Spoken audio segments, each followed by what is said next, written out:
toujours au cœur du SIA édition 2025, 61e édition du SIA d'ailleurs cette année. Bienvenue sur ce plateau sur lequel nous allons voir quels sont les retours sur investissement d'une démarche d'agriculture de précision telle que BIAPI. Un plateau qui réunit la crème de la crème en cette fin d'après-midi. Olivier Descroisettes, directeur général de BIAPI. Bonjour Olivier et merci d'être là avec nous. Christian Cordonnier, directeur général de la coopérative Terre Atlantique. Bonjour Christian. Jérôme Regnault, à ma droite, président de la commission agriculture et alimentation à la région Île-de-France. Bonjour. Également agriculteur, bienvenue sur ce plateau. Et Samuel Merceron, merci d'être là, cher Samuel, vous êtes agriculteur. Merci. Et bienvenue. En 2019, la très sérieuse IPSA, International Society of Precision Agriculture, a mené un brainstorming réunissant pas moins de 45 scientifiques pour proposer une définition universelle de l'agriculture de précision que je vous livre. L'agriculture de précision, c'est une stratégie de gestion qui rassemble, traite et analyse les données spatiales, temporelles et individuelles et les combine avec d'autres informations pour orienter les décisions de gestion modulées relatives à la plante ou à l'animal en vue d'améliorer l'efficacité des ressources, la productivité, la qualité, la rentabilité et la durabilité de la production agricole. Voilà, les termes du débat sont posés. Olivier, je m'adresse à vous pour la première question, directeur général de BIAPI, je l'ai dit. Qu'est-ce que BIAPI? D'ailleurs, c'est un acronyme API. Alors effectivement, Sophie, alors déjà BIAPI a été créé il y a un peu plus de 6 ans. Ça fait 7 ans maintenant, très exactement, que BIAPI a mis en œuvre des services d'agriculture de précision. Et justement, le API de BIAPI, c'est agriculture de précision intraparcellaire. D'accord. Et donc, la particularité de BIAPI, comme d'autres acteurs aujourd'hui du monde agricole, c'est surtout de travailler à partir du sol. Et donc de la connaissance du sol pour les exploitants. Et on le sait tous, en fait, quand la plante pousse, c'est toujours sur le sol qu'elle est enracinée, quelque part. Et donc tout débute du sol. Oui. Et donc voilà, ça c'est déjà pour lancer, on va dire, la première idée, le premier sujet, c'est la précision de sol. Quelle problématique des agriculteurs est-ce que vous résolvez aujourd'hui avec BIAPI ? Alors en fait, l'objectif de BIAPI, c'est d'accompagner les exploitants agricoles dans les conduites culturales, que ce soit sur la fertilisation de leur culture, donc fumure de fond, azote, mais également tout ce qui est semis de précision et demain des sujets en avenir avec les ressources en eau, telles que l'irrigation. Et donc dès lors que l'on est en capacité d'accompagner, de fournir des outils, des diagnostics, pour qu'ensuite les techniciens des coopératives puissent accompagner les exploitants dans leur démarche, c'est ce que fait finalement BIAPI. Alors, BIAPI a un peu plus de 6 ans, 7 ans exactement, vous l'avez dit à l'instant, Olivier. Quel retour d'expérience en quelques mots? Qu'est-ce qui, très objectivement, fonctionne? Qu'est-ce qui fonctionne moins bien? Bien sûr. Alors, on a une énorme chance, c'est que dans ce monde qui évolue sans cesse, qui bouge tout le temps, et en plus le monde agricole, on en parle, au sein de l'agriculture, n'a de cesse d'évoluer. En fait, on a un recul.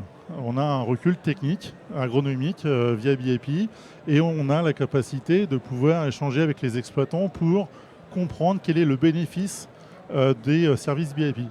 Et ça, en fait, aujourd'hui, après 7 ans de recul, et même avant, puisque avant BIAPI, c'était un CETA de l'Eure qui avait développé la démarche, donc ça fait plus de 14 ans, et en fait, on a des retours sur investissement de la part des exploitants. Puisque le nerf de la guerre, on est bien d'accord, que l'on réponde à des enjeux environnementaux, sociétaux, ça je pense qu'on est tous conscients. Il n'y a pas un seul exploitant que je connaisse qui ne réponde pas ou qui en tout cas qui ne soit pas préoccupé par cela. En revanche, de dégager de la valeur pour l'exploitant, du retour sur investissement finalement, ça c'est notre plus grande satisfaction. Et donc très objectivement, parce qu'on me pose souvent la question, BIAPI ça a un coût. Oui c'est vrai, c'est un diagnostic de sol qui a un coût. En revanche, aujourd'hui, on est capable de dire que pour un exploitant, alors bien sûr selon la typologie de l'exploitation, qu'il soit éleveur, pas éleveur, selon les zones géographiques de France, il a un ROI entre 2,5 et 4 ans sur son exploitation. Donc ça veut dire qu'effectivement, on est en capacité de dire aujourd'hui, et on est, je pense, pas grand nombre à pouvoir dire cela, que la démarche BIAPI, en fait, ça rapporte à l'exploitant. On va voir ça tout à l'heure avec Samuel et Jérôme. On va voir si vous nous dites vrai, Olivier. Christian Cordonnier, directeur général de la coopérative Terre Atlantique. Votre coopérative est adhérente de BIAPI depuis le démarrage. C'est ça. Pourquoi et comment une coopérative place-t-elle au cœur de son système l'agriculture de précision aujourd'hui ?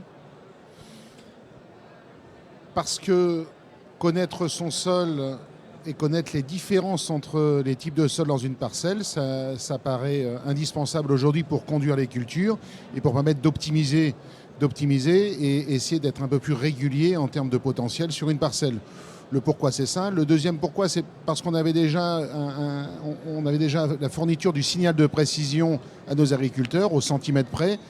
Et on avait ce signal, mais on n'avait pas la modulation. Donc pourquoi ? Pour permettre aussi de faire de la modulation en fonction du potentiel du sol. Comment ? Avec des équipes dédiées. Pour réussir à la mise en place d'une démarche BIAPI, il faut accompagner les agriculteurs, c'est ce que disait Olivier. Et donc nous, on a mis en place une équipe dédiée dans le cadre de notre pôle service. Pourquoi avoir rejoint BIAPI ? Pourquoi vous êtes lancé dans cette aventure-là en particulier ? Bon, parce que BIAPI fait partie d'une offre de service autour du groupe InVivo auquel nous sommes adhérents. Oui. Voilà, on fait partie de l'union de coopératives InVivo. Et quand les offres correspondent à nos besoins, je dirais plutôt que de les bâtir nous-mêmes, autant se servir d'un collectif. Bien et un sûr. collectif en coopérative, ça nous parle. Autant se servir d'une offre en collectif pour qu'elle soit plus efficace. Quel impact vous y voyez en amont et en aval finalement aujourd'hui ? Bon, l'impact au sein de la coopérative, c'est de créer une dynamique dans l'accompagnement sur des sujets où il y a de la technologie. Oui. Voilà. Alors c'est un sujet qui n'est pas toujours le plus simple à mettre en œuvre avec nos agriculteurs parce que les nouvelles technologies, il faut les mettre en œuvre au quotidien. C'est un vrai challenge, Et puis je dirais, on est aussi des gens qui gérons la collecte des productions des agriculteurs.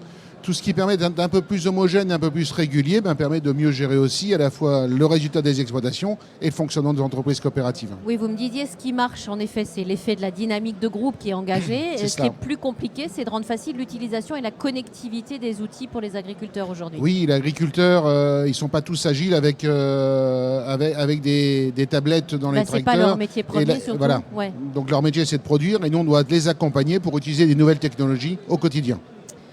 Merci Jérôme, je me tourne vers vous Jérôme Regnault. Donc j'ai dit président de la commission agriculture et alimentation à la région Île-de-France. Vous êtes également agriculteur en grande culture à Plaisir dans les Yvelines. Votre exploitation est au milieu d'une ville de 32 000 habitants. Vous êtes engagé dans l'agriculture de précision depuis une décennie avec BIAPI. Mais bon, c'est votre regard d'élu qui nous intéresse aujourd'hui sur ce plateau. Pour vous, l'agriculture de précision, c'est quoi ? Comment vous la définiriez aujourd'hui ? L'agriculture de précision, c'est vraiment une question de responsabilité. C'est ce que j'ai vécu quand j'ai fait ce choix, moi, professionnellement, en effet, de basculer en BIAPI. L'ancien système juste avant, mais aujourd'hui BIAPI. Et c'est ce que j'ai apporté en regard quand on a créé notre PCAE il y a 18 mois à la région Île-de-France, ce plan de compétitivité et d'adaptation des entreprises agricoles. Parce que cette responsabilité, elle est double. Elle est double notamment quand vous êtes en Île-de-France, quand vous avez 12 millions de personnes qui vous regardent, qui vous jugent très souvent. Et elle est double à savoir qu'il fallait ramener, je pense que Samuel en témoignera bien mieux que moi en tant que jeune agriculteur, de la fierté dans notre activité agricole quotidienne. La passion est là, mais la fierté devant le regard des gens qui nous jugent, qui nous côtoient était importante. Puis il fallait ramener aussi de la confiance et de la responsabilité quotidienne. C'est-à-dire, il nous est évidemment responsable de continuer d'être performant sur ces sujets de production si on veut ne serait-ce qu'un titre d'aménagement du territoire, maintenir un bon nombre de parcellaires agricoles rentables. La nature à hauteur du vide et encore plus le monde agricole. Donc ce regard de responsabilité dans ces moyens de production, dans la gestion de ces intrants, et oui aujourd'hui dans l'économie plus que conséquente, je vais vous le faire très rapidement, moi c'est très hétérogène, une exploitation comme la mienne, c'est entre 25 et 35% d'économie de phosphate, c'est entre 50 et 60% d'économie de potasse. Donc c'est vraiment un retour pertinent. Voilà, ouais. C'est un retour environnemental et c'est un retour économique aujourd'hui du quotidien. Et puis oui, c'est responsable aujourd'hui aussi de donner des gages de performance quand on est agriculteur. Donc rappelez que le professionnel du sujet, c'est bien l'agriculteur. Et tout naturellement, on a eu ce regard-là à la région Île-de-France, de considérer que c'était un investissement, cet état des lieux de départ que demande l'agriculture de précision. C'est un investissement très conséquent. Et donc, à partir du moment que c'était amortissable, c'était soutenable. Et soutenable par une collectivité. Et apporter ce regard de la collectivité, c'est aussi apporter une réflexion de territoire. Aujourd'hui, l'agriculture de précision évolue et je trouve ça très bien.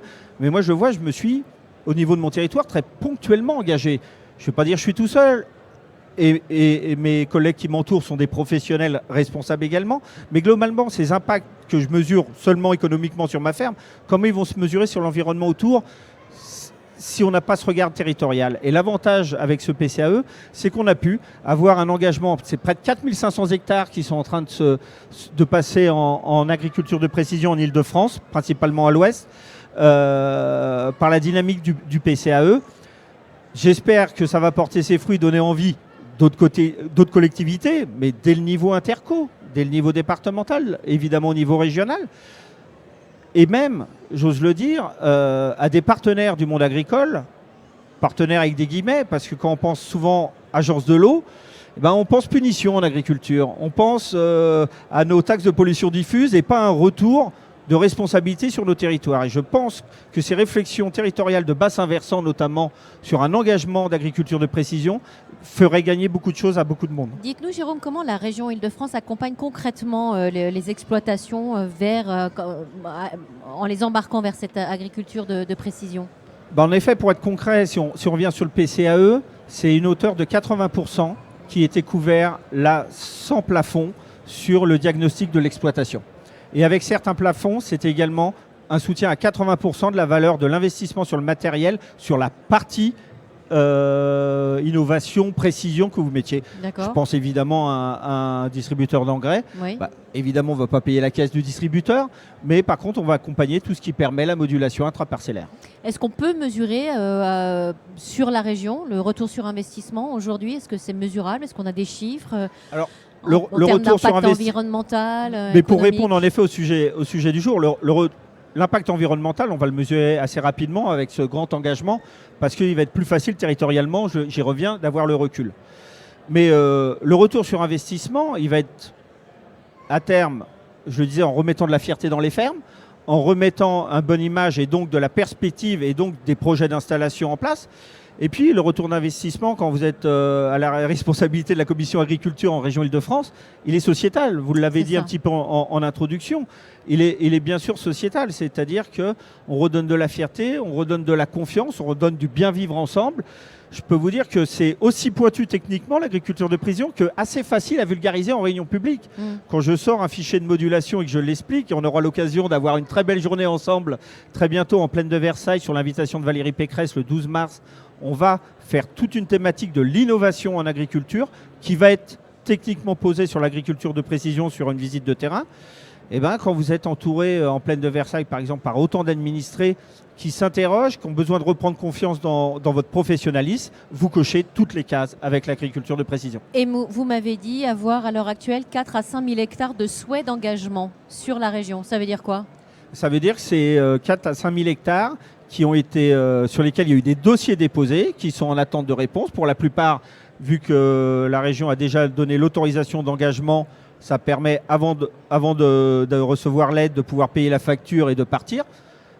Que ce soit la société BIAPI ou la coopérative qui s'occupe de ce sujet-là va faire un petit peu la transition des investissements pour qu'elle ne soit pas trop brutale dans les exploitations agricoles en attendant que le soutien de la région tombe.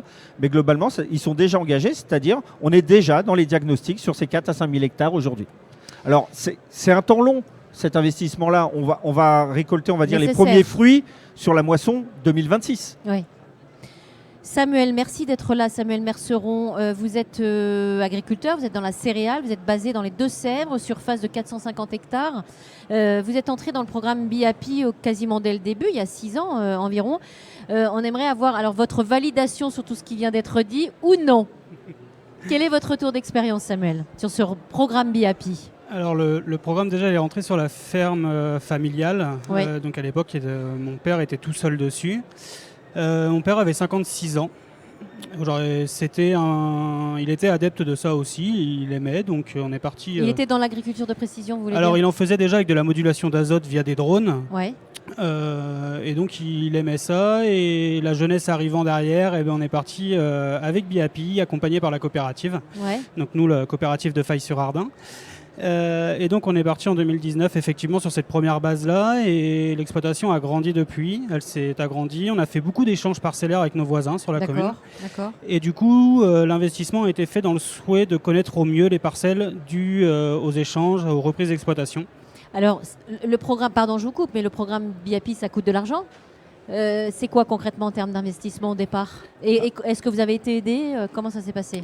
Alors, donc l'investissement au départ, c'est juste pour la question du diagnostic. Donc, on a le BIAPI fertilité et le BIAPI potentiel. Donc, nous, on est parti sur les 2 programmes. L'investissement de départ, c'est à peu près une centaine d'euros de l'hectare. D'accord. Qu'on peut amortir sur une dizaine d'années si on fait un Agilor. Donc ça, c'est possible. Après, l'accompagnement, non, parce qu'à l'époque, ça ne se faisait pas, même si on est sur une zone d'action renforcée via un bassin versant. Ah oui. Donc pour l'agglomération niortaise, on est juste à côté de l'agglomération niortaise.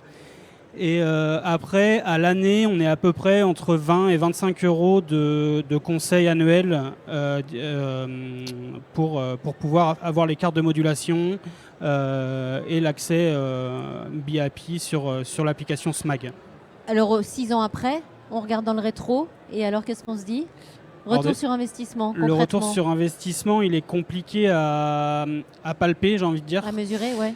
Pourquoi? Parce qu'on a une année où la Russie est rentrée en guerre avec l'Ukraine, des prix d'engrais qui étaient incroyables. Ouais. On n'a jamais vu ça, plus de 1 000 € la tonne pour certains engrais. Et des années comme ça, BIAPI, on est content de l'avoir. Pourquoi? Parce qu'on module nos parcelles et ça nous permet de mettre la bonne dose au bon endroit. Ouais. Et juste sur cette année-là, on a fait une économie à peu près de 45 000 € sur l'exploitation. Donc ça veut dire une fiabilité vis-à-vis de la banque aussi, ça veut dire meilleure note auprès de sa coopérative. Ouais, et même pour nous, parce qu'à la base, on va dire que pour faire simple, on apportait 100 kg de phosphore, 100 kg de potassium à l'hectare. Aujourd'hui, sur les bases de l'exploitation, on est plutôt entre 70 et 80 kg, donc on a économisé 20 kg hectare sur ces 2 produits-là. Ce qui fait quand même entre 15 et 20 euros de l'hectare d'économiser juste sur la partie engrais. Donc on revient sur des bases, on va dire, normales. Et à côté de ça, sur l'exploitation, on module aussi tout ce qui va être semis, parce qu'on est capable de le faire. On avait du matériel qui était présent, qui était capable de le faire, on ne l'utilisait pas. Donc là maintenant, on est autonome là-dessus. Là, on ne va pas chercher de l'économie d'intrants, on va dire. On va plus chercher à optimiser au maximum la dose de semis en fonction de la carte. Au bon moment. Ouais. Surtout au bon endroit, en fonction de la réserve utile Ouais. du sol. Et après, sur les futurs projets qui peuvent être à venir, donc l'exploitation, on a à peu près 120 000 m3 d'eau d'irrigation. D'accord. L'objectif, c'est d'aller chercher de la modulation par un pivot pour pouvoir, encore une fois, ajuster la bonne dose d'eau au bon endroit sur la parcelle, sur l'exploitation. On évoquait tout à l'heure avec Christian parfois la difficulté de la prise en main des outils numériques. Alors votre papa était déjà un peu avant-gardiste avec l'utilisation des drones. Est-ce que pour vous ça a été une difficulté? Vous pouvez dire oui, hein, non. Samuel. Non, on va dire que oui, non, j'étais assez à l'aise avec tout ça. Ouais. Mon père n'est pas à l'aise avec son téléphone, mais il est à l'aise avec la tablette du tracteur. Ouais. Donc voilà, après ça s'est fait comme ça. C'est pas hyper compliqué en soi d'être à l'aise avec les tablettes qu'il y a dans les tracteurs et tout ça. Surtout qu'on est quand même vachement aidé au niveau des coopératives. Il y a toujours quelqu'un qui s'y connaît, on est accompagné. On appelle la coopérative, il y a quelqu'un qui nous suit à ce niveau-là. Et cette personne-là est toujours à même de nous répondre par téléphone ou alors on se déplace et ça se fait quand on va par exemple chercher de l'engrais à la coopérative. Le technicien peut aussi monter avec nous en cabine. Souvent il est formé pour nous accompagner là-dessus. D'accord. Olivier, en quoi l'offre BIAPI se positionne vraiment comme une offre à impact positif aujourd'hui? Très bonne question, Sophie. Ah, merci. Alors, je dirais que l'offre BIAPI, elle a une particularité. Vous avez donné tout à l'heure une définition quand même ultra précise de la lecture de précision. Moi, j'aime bien ce qu'a dit Samuel à l'instant, c'est la juste dose au bon endroit. Ouais. Rien que déjà en disant cela, voilà, c'est une offre à impact positif, puisque ça veut dire qu'on va limiter l'apport d'intrants, quel qu'il soit, à la bonne dose au bon endroit. Donc forcément, il y a déjà, on va dire, des bénéfices environnementaux très factuels. Après cela, on a parlé beaucoup de fertilité chimique des sols, mais une vraie particularité, je pense, de BIAPI, je parle beaucoup de sol depuis le début, de pédologie, c'est qu'en fait, on va également mener tout ce qui est fausse pédologique avec les exploitants pour comprendre la structure du sol comment ça s'enracine, quelles sont peut-être les problématiques de tassement, ce genre de choses. Et en fait, aujourd'hui, on parle beaucoup d'agriculture régénératrice. Vous savez, Oui. l'agriculture de Oui. conservation des sols régénératrice. En fait, dans la démarche BIP, depuis de nombreuses années, on accompagne, et les techniciens, les pédologues accompagnent les exploitants dans la compréhension de leur système de sol. Et mine de rien, c'est déjà une offre, on va dire, à impact positif Bien sûr.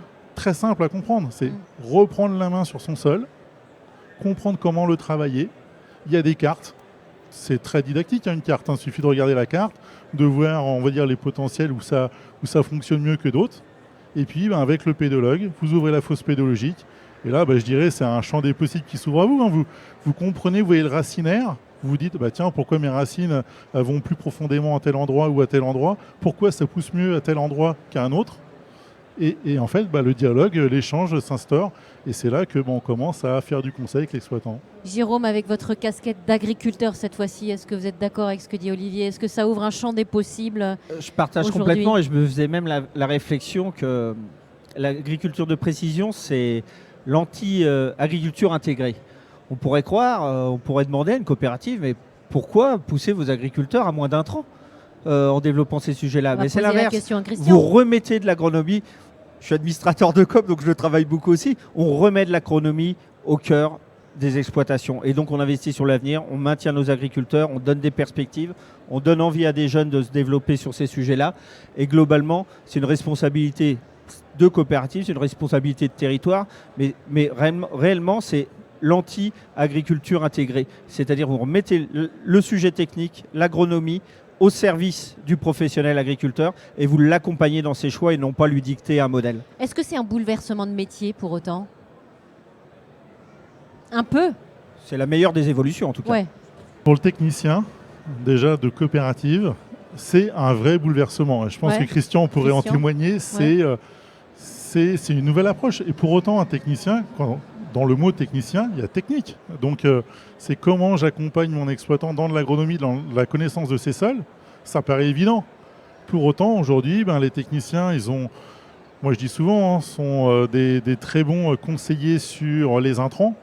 Par contre, sur la connaissance du sol, effectivement, alors, je vais me mettre dedans, pendant 40 ans à l'école, on m'a appris à piloter des conduites avec des produits de protection des plantes, avec des engrais, avec la génétique, les progrès de la génétique. Et pour autant, aujourd'hui, on revient au sol. On en revient peut-être à des pratiques que nos parents ou grands-parents faisaient auparavant. Est-ce qu'on n'en revient pas à du bon sens finalement? Est-ce que c'est pas ça, Christian? Le bon sens paysan. Ouais. Alors, c'est quoi le bon sens paysan? C'est un paysan est fait pour produire sur un sol, sur un territoire, et il est fait pour produire, pour nourrir le monde. Aujourd'hui, on rajoute une couche technologique avec la démarche BIAPI, la démarche d'agriculture de précision, mais c'est une couche de technologie qui vient sur du fondamental. Le fondamental, c'est faire pousser une plante sur un sol, c'est ce qu'Olivier a dit en démarrage tout à l'heure, et essayer d'être le plus régulier possible au fil du temps. Et ça, on répond complètement à nos enjeux de coopérative. Une coopérative, c'est un groupement d'agriculteurs dont l'objectif est faire que le revenu de l'agriculteur se développe. Et nous, on est là au service de l'agriculteur. S'il n'y a plus d'agriculteurs, il n'y a plus de coopérative. Donc nos enjeux, c'est aussi d'être sur de la résilience, sur de la durée et de la durabilité du métier d'agriculteur pour pouvoir continuer à produire, pouvoir continuer à nourrir les hommes et les femmes avec nos produits, et tout ça en rajoutant de la technologie et demain de l'intelligence artificielle. Mais nous, on a déjà d'intelligence artificielle. L'intelligence artificielle, elle est dans les tracteurs. Par contre, elle est sous commande des agriculteurs qui sont les producteurs. Complètement, et heureusement. On arrive quasiment au terme de ce plateau, mais peut-être un dernier mot de conclusion, Samuel, Jérôme. Je voudrais vous partager une illustration quand même un peu récente qui date de ce début de salon. Sans citer de territoire ou de personne, vous dire comment l'agriculture de précision peut mettre un outil politique de l'aménagement et de la responsabilité de nos territoires.